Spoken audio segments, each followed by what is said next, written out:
It was supposed to be the happiest day of my life. But instead, my parents ruined my wedding to make my sister happy. And what I did in return was nothing short of brutal. I should have known the moment I said yes. A simple yes that would change everything, shattering what little I had left of a dream that was once mine. I had spent my entire life trying to make the world see me, the real me. But all they ever saw was the reflection of who they thought I was supposed to be.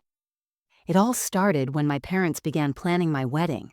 I could feel their excitement buzzing in the air. At least, I thought it was excitement. They seemed so eager, so determined to make every little detail perfect. But I had no idea that beneath their smiles, a much darker plan was being set in motion. And as always, it wasn't about me. It was about Megan. Megan, my younger sister, the golden child, the one who could do no wrong, the one whose life seemed to be one long parade of applause and admiration. She wasn't even getting married, yet somehow my wedding became her show. I was just the side act. It started with the guest list.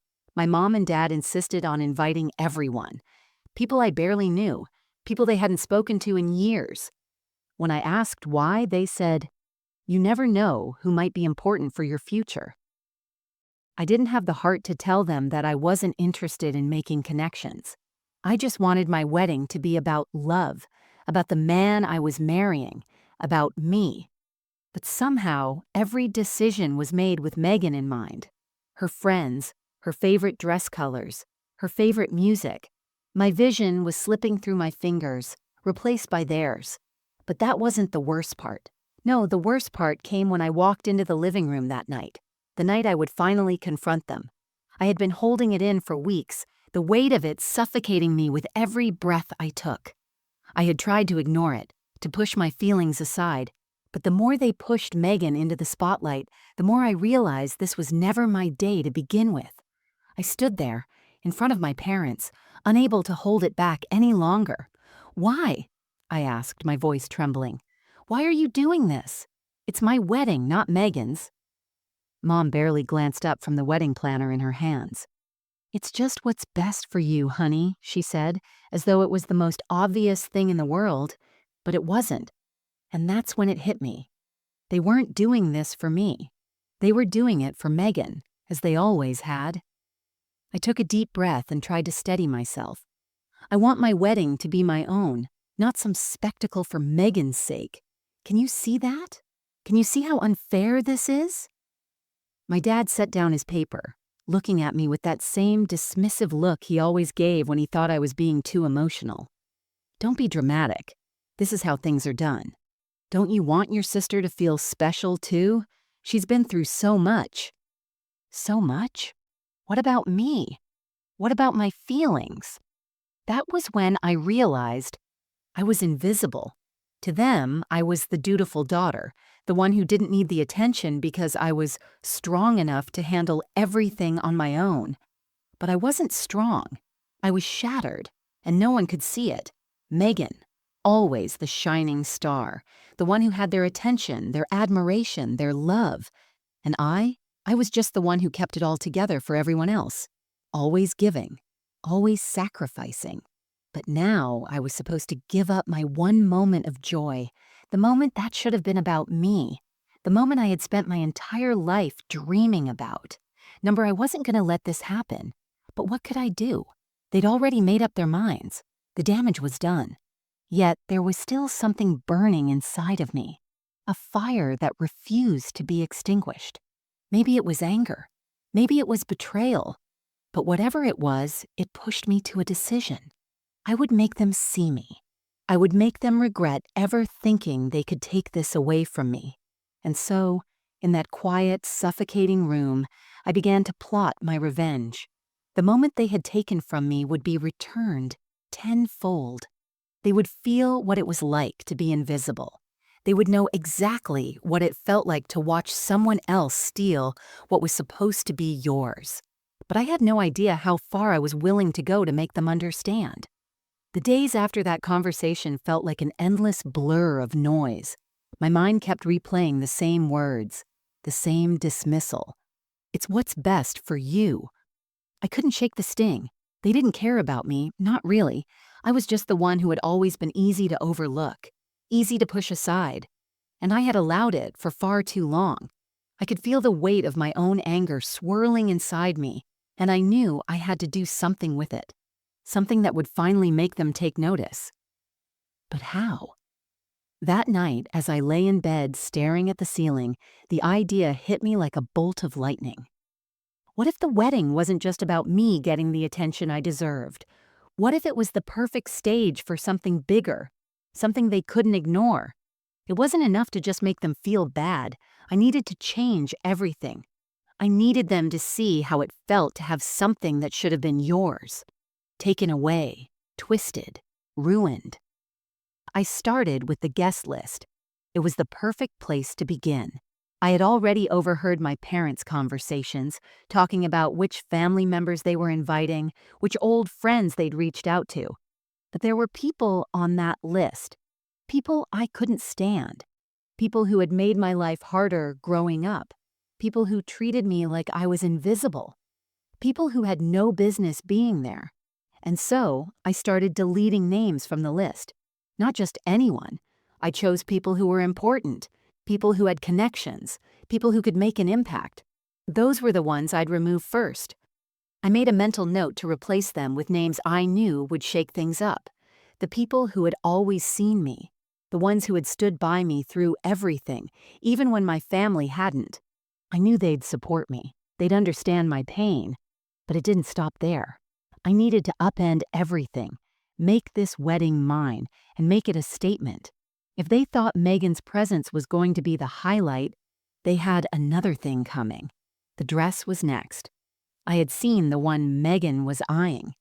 That white, pristine gown she had been obsessing over for months. The one she'd dreamed of since she was little, while I'd quietly shoved my own dreams aside. I knew what I had to do. I ordered it, without hesitation. The same exact dress Megan had wanted. It was perfect, and I knew it would destroy her. She would walk into that room expecting to wear her dream dress, only to find out it wasn't hers anymore. It would be mine. As the days passed, the plan began to take shape. It was methodical, and it was cruel. But for once, I didn't care. I was tired of playing nice, tired of being the good daughter, the one who always let everyone else have what they wanted. This time, it was my turn. I kept it all hidden from my parents, of course. They would never see it coming. They thought I was the docile one, the quiet one. But I was done being quiet. I was done being invisible. Then, the final piece of the puzzle fell into place. I called the caterer. I switched up the menu completely. The food my parents had already selected was fine, sure. But it wasn't what I wanted, so I ordered something extravagant, something they'd never expect. I didn't just want to ruin their vision for my wedding. I wanted to turn it into something they'd never forget, something that would make them question their every decision. I felt a sense of calm wash over me as I finalized the last detail. It was happening. My wedding wasn't going to be what they thought it would be. It was going to be a declaration, a rebellion against the life they'd forced me into, a statement that I was finally taking control. The power was mine now. I was no longer the invisible daughter, no longer the one who had to settle for second place. And when the day arrived, they would see me for who I really was, not as the dutiful daughter, not as the one who quietly went along with their plans. I wasn't just getting married, I was setting myself free. But little did I know, this was just the beginning. What I was about to unleash would change everything. The morning of the wedding arrived, and I woke up with a sense of strange peace, as though the storm that had been brewing for months had finally come to a head. There was a small part of me that still hesitated, that still wondered if this was the right thing to do. But it was drowned out by the louder, more powerful voice inside me that urged me forward. This was my moment, my day. But it didn't take long for the cracks to show. As soon as I stepped into the venue, the first thing I noticed was Megan. She was there, standing by the doors, surrounded by a small group of friends and family. Her face was a mixture of excitement and expectation, like she thought the whole world had been built for her. When she saw me, her smile faltered just for a moment, an imperceptible flicker of confusion. But she quickly masked it, pushing through her discomfort with a forced smile. I didn't let it faze me. In fact, I reveled in it. I kept my head held high, walking past her and into the room where everything was being prepared. My wedding was everything I had planned it to be, and more. The decorations were extravagant, the food perfect, and the guests were already whispering among themselves, their excitement palpable. But it wasn't enough for me. I waited for my parents to arrive. The moment they stepped into the room, I saw it. Their eyes darted across the venue, taking in the changes, the guest list, the food, the dress. Their faces, which had once been full of love and approval, slowly transformed into masks of disbelief, and yes, even panic. "You changed everything," my mother said softly, her voice quivering as she looked at me with a mixture of anger and confusion. "This wasn't what we planned, Lena. This wasn't how it was supposed to be." "I know," I said, my voice colder than I intended, but it felt good. I wasn't about to apologize for this anymore. "I thought it would be better this way. After all, it's my wedding, isn't it?" My father's face turned pale as he scanned the room, his lips tight. "You didn't think of the consequences, did you? This is all a mess." His words struck me like a slap, but I didn't flinch. I had been the one to suffer for so long, the one who had always been pushed aside. Now, they were finally seeing the cost of their indifference. They were the ones who had tried to erase me, and I had finally found a way to make them feel what I had been carrying all these years. But then came the moment I hadn't anticipated, the one that shook me to my core. Megan, who had been standing by the door, stepped forward, her eyes red and brimming with emotion. She looked hurt. "Lena," her voice cracked and she reached out to me, her fingers trembling. "Why did you do this? Why did you take everything from me?" For the first time, I saw my sister. Really saw her. She wasn't the perfect golden child I had always believed her to be. She was just as trapped by our parents' expectations as I had been. And now, standing in front of me, she wasn't the confident, untouchable figure I had spent years resenting. She was vulnerable. I didn't know how to respond. The revenge that had once felt so sweet now tasted bitter. In trying to make them feel my pain, I had hurt the one person who, despite everything, was still my sister. "I didn't mean to hurt you, Megan," I said quietly, my voice suddenly feeling weak. "But you have no idea what it's been like for me. To be invisible all my life. To always come second. Do you know how it feels to be forgotten? To be dismissed like I don't even matter?" Megan's eyes softened, but she shook her head. "I never knew you felt that way. I thought I was the one who never mattered. That they cared more about your success, your stability. I just wanted to be seen. To feel like I mattered too." I stared at her, stunned. Was it possible? Had we both been suffering under the same roof, in silence for all these years? Before I could respond, my parents were in front of us, their faces tight with fury. "This isn't the time for this," my mother snapped, trying to take control of the situation. "This day was supposed to be about Lena. You've ruined everything." Her words cut deeper than I expected.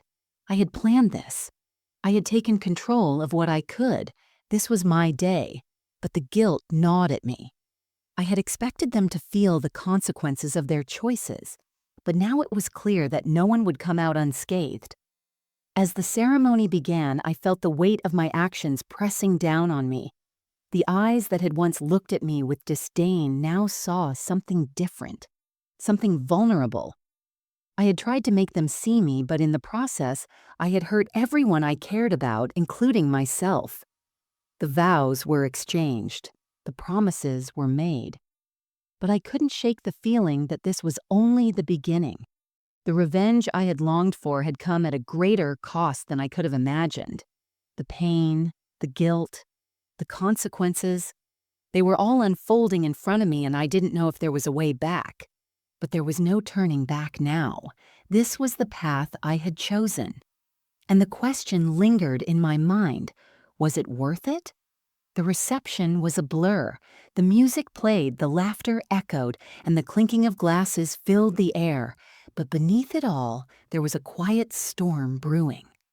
I could feel the tension in the room, the way people glanced at me, then at my parents, then back at me like they could sense something was wrong but didn't quite know what it was. The smiles, the compliments, they felt empty, like an act we were all performing for the sake of appearances. Megan was sitting at one of the tables, surrounded by her friends, her eyes distant. She was no longer the carefree, radiant sister I once envied. She was quiet, her face pale, her shoulders slumped as if carrying a weight much heavier than anyone could see. And for the first time, I saw it clearly. Megan wasn't the golden child I had resented all these years. She was just another person, struggling under the same crushing expectations our parents had set for us. And I realized, with an almost sickening clarity, that in my quest for revenge, I hadn't just hurt my parents. I had hurt Megan too. She had tried to put on a brave face, tried to convince herself that everything would be okay. But I knew better now. I had seen the look in her eyes when she asked me why I had done it. It wasn't anger in her gaze. It was sadness, and maybe even a little fear.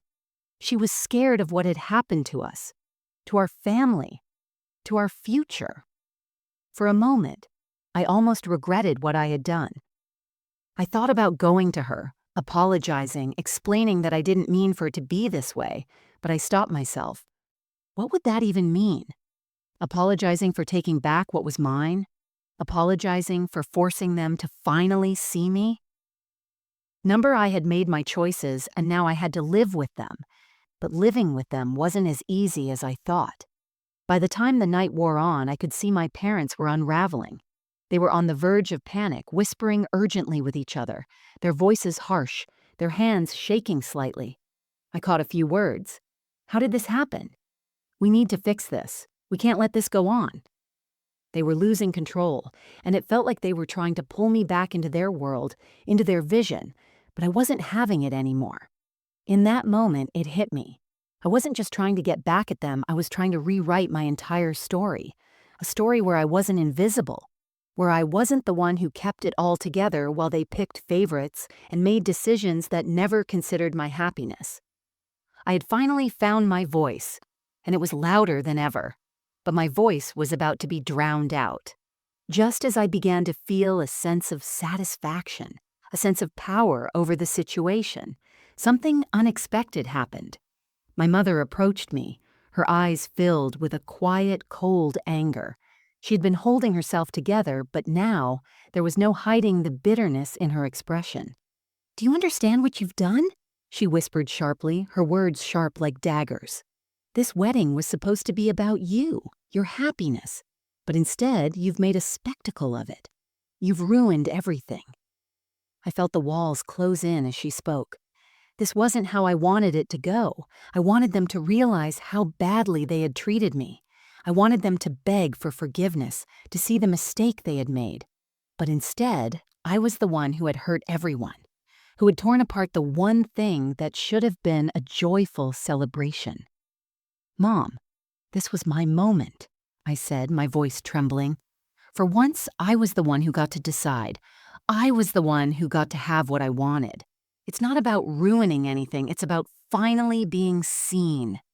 Her eyes narrowed, and I saw the anger in her face shift into something darker, more dangerous.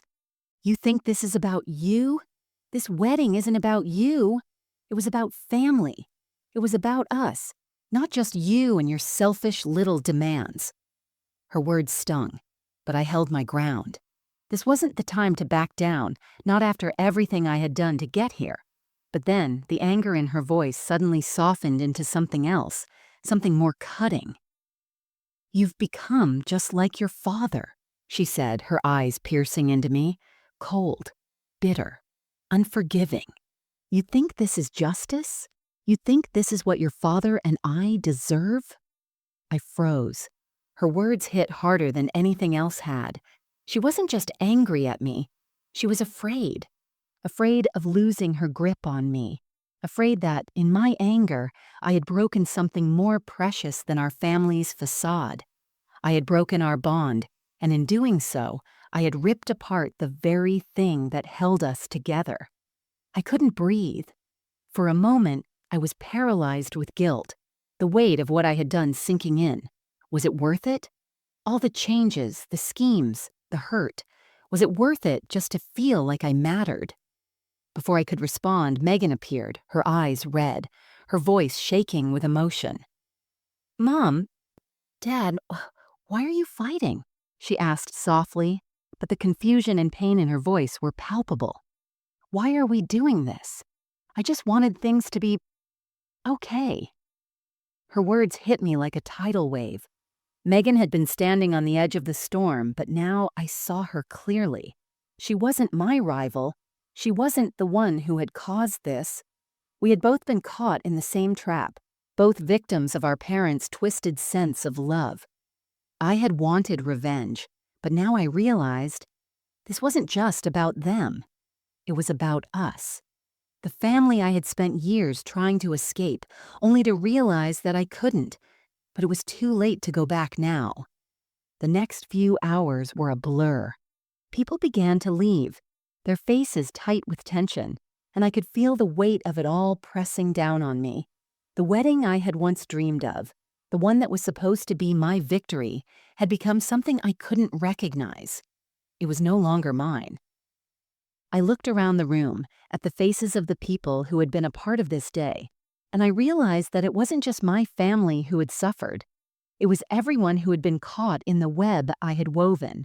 The guilt, the shame, and the overwhelming sense of failure began to creep in, slowly suffocating me. Then, just as the last guests were leaving, Megan came to find me.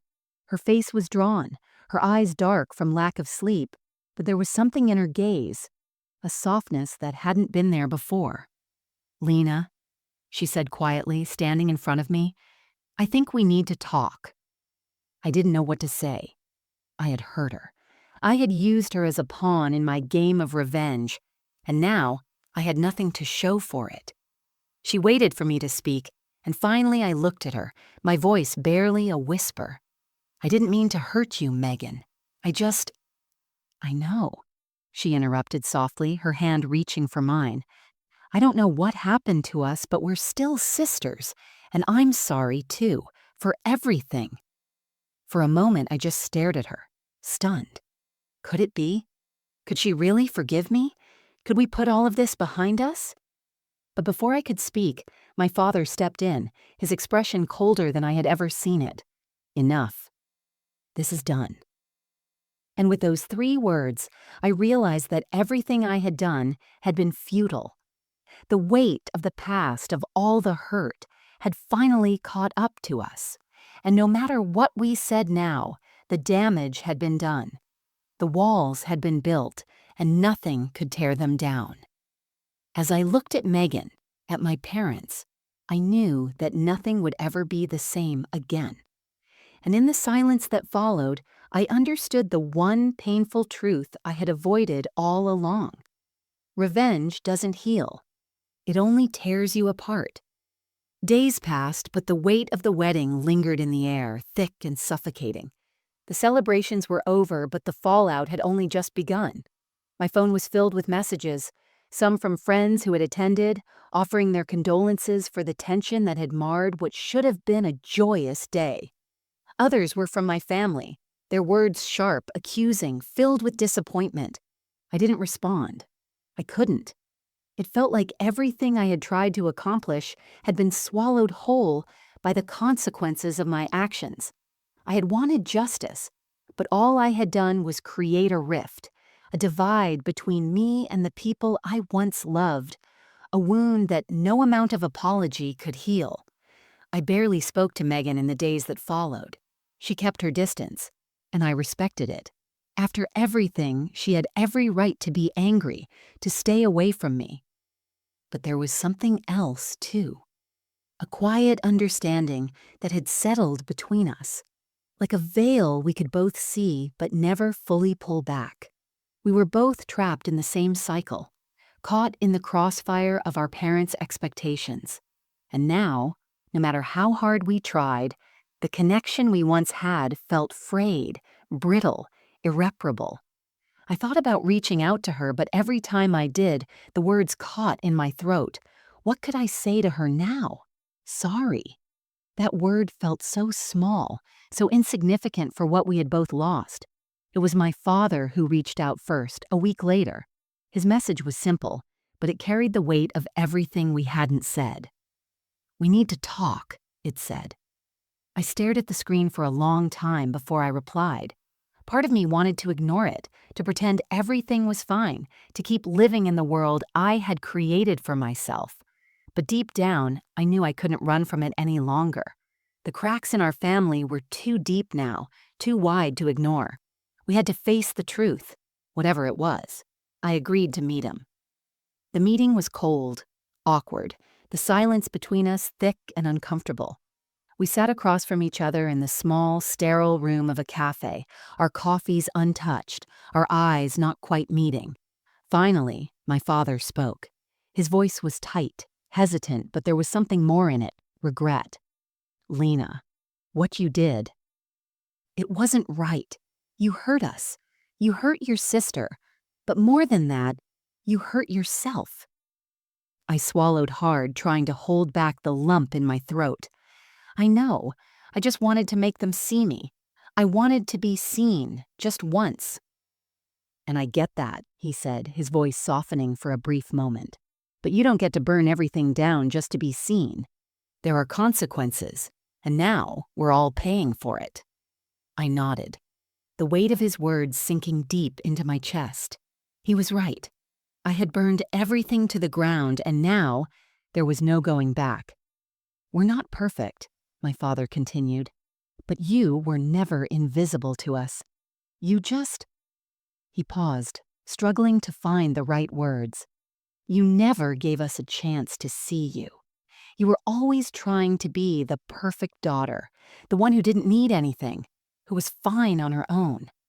We never knew how to reach you." My breath caught in my throat. I never gave them a chance?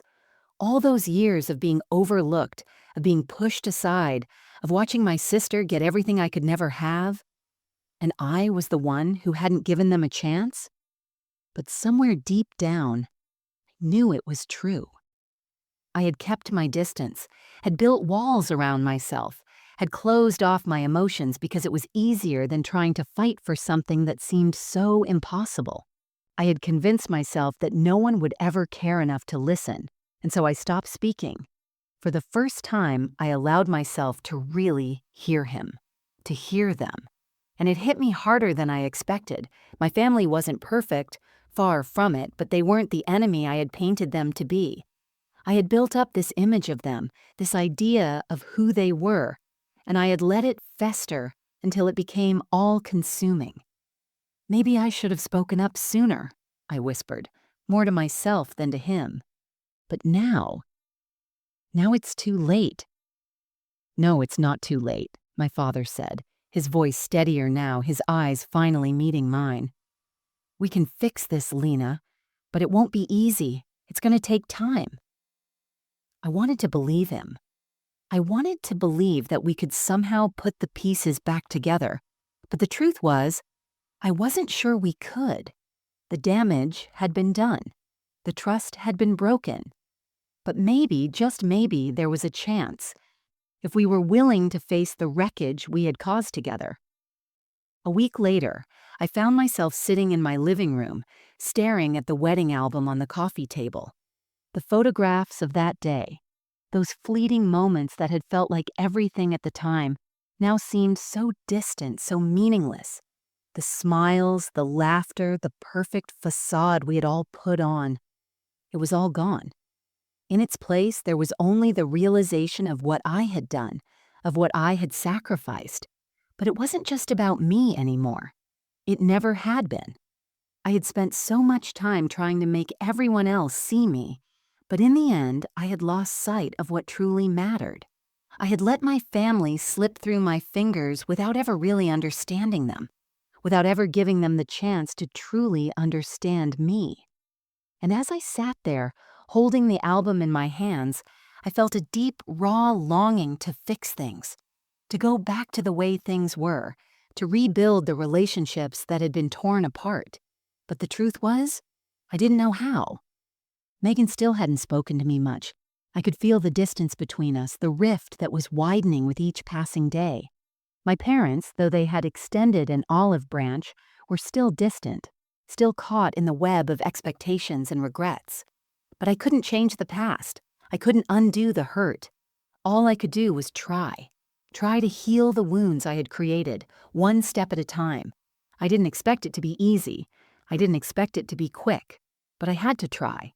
For me, for them, for the family that was still somewhere inside the mess we had created. And as I closed the wedding album and placed it back on the shelf, I made a silent promise to myself. No more running. No more hiding. No more silence. It was time to rebuild. It was time to forgive. But first, it was time to be seen.